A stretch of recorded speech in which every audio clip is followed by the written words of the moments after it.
Welcome to the Modern Manager. I am Mamie Canfor-Stewart. It is so good to have you with me today. We are going to be talking about the 5 forms of autonomy.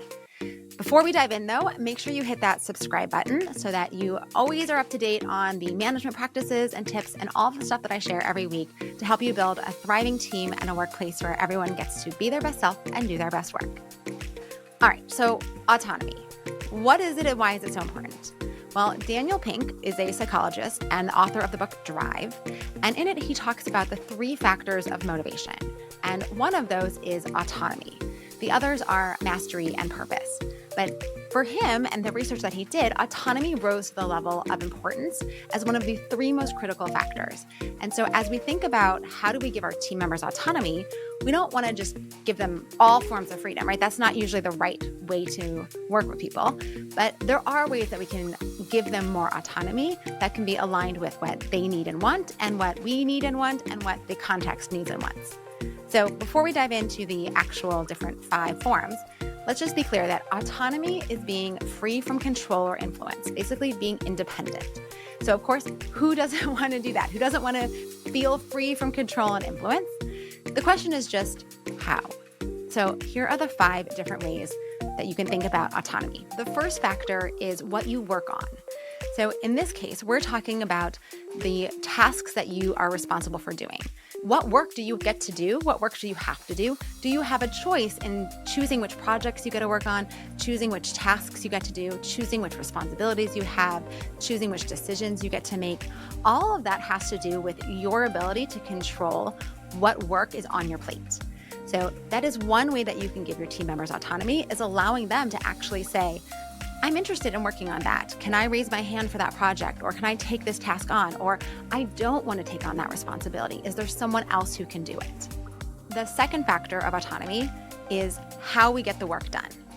And here you're saying, here's the goal, here's the task, here's the project. You now have the choice on how you want to do it, which tools you want to use, what process you want to use, all of the freedoms to get the work done in whatever way feels best for you. Now, this doesn't mean that you don't have to have protocols or standards or other kinds of systems in place. Those can still be there, but beyond the requirements, you can give people a lot of freedom and a lot of leeway to do the job however they want to do it. And sometimes we tend to pull back as managers and show people how to do something or tell them they need to do it like this because it's the way that we've done it and it's been successful for us. But many times that's just our preference, and we can actually give people a lot more openness, a lot more opportunity to figure out how to do something for themselves and do it in the way that works best for them. The third form of autonomy, here we're talking about who you work with.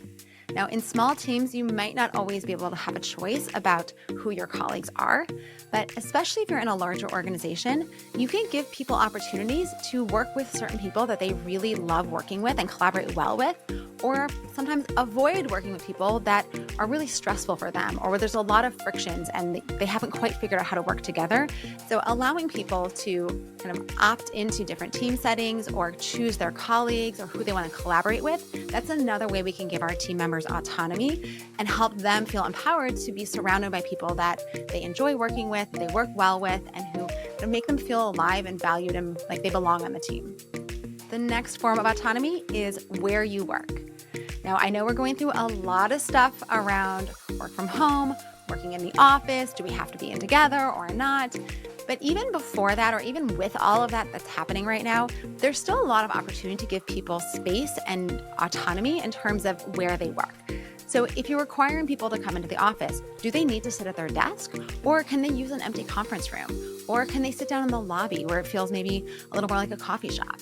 So you can give people choices or let them know that, yes, you might need to be in the office, but you don't need to necessarily be at your desk all day. Maybe they can, take a morning meeting in a coffee shop instead of taking it in the conference room. So there's different ways that you can give people autonomy around space, even if you're constrained to requiring people to be in the office together. And if you're not requiring people to be in the office, then they can have full autonomy over, are they working from home? Are they working from a coffee shop, from a rented office space, from your actual office? And that ability to choose the environment that suits us best, and the ability to shift throughout the day even, to say, morning time, I really like working alone because I want to do my deep work. But then in the afternoon, I want to be around people, so I go into a coffee shop. right? That can actually help people get into the right brain space, the right mindset, the right focus to do the work the way that they have the best energy and environment to work in. All right, lastly, the form of autonomy is when you work. And this is another one that can be a little tricky for folks because we like to have overlapping work hours. But if you are part of a team that is maybe global in nature or across different time zones, most companies do not require everyone to work the same hours of the day. And so you can also choose to give your team members more flexibility in choosing when they work. Maybe some folks do their best work after 9 p.m. at night, and other folks just are raring to go by 7 a.m. in the morning. Well, instead of requiring everyone to be at their desk or kind of on duty from 8 a.m. to 5 p.m. or 9 to 5 or whatever time frame is the set hours, you could reduce that to a smaller set of hours where we say, these are the hours we know everyone's going to be available. And beyond that, do your work when you do your work, right? If that means you want to stay up late and work at night, that's fine. If you want to work early in the morning, that's fine. If you want to take a break in the middle of the day, that's fine. You get to choose when you do the work, as long as the work gets done and you're filling your full 8 hours-ish, 10 hours-ish, really 8 hours. Let's please keep people from burning out. But as long as you get your work done, we don't really care when you do it. As long as it's done on time and as long as you're available for meetings and for check-ins and all those pieces where it really does help to have people kind of, they're sitting at their computer so you can get a hold of them. As long as you're fulfilling those hours, then great, work when you want to work. So to wrap us up, the thing to remember as a manager when you're giving your people autonomy does not mean that you just say, okay, you're free to do what you want and then sit back and relax. Just like we don't want to micromanage and be on top of them in all the details and double checking everything, we also don't want to be disappearing and throwing our hands up and saying, you got this, I'm out. We really want to focus on finding the right balance between kind of autonomy and support and structure so that our team members can do their best work.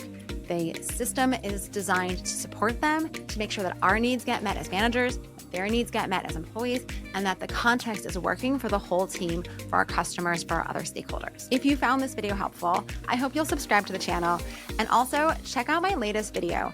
I share tons of tips and tricks and practices and mindsets and habits and all kinds of stuff, all designed to help you be an effective manager and build a strong, healthy team.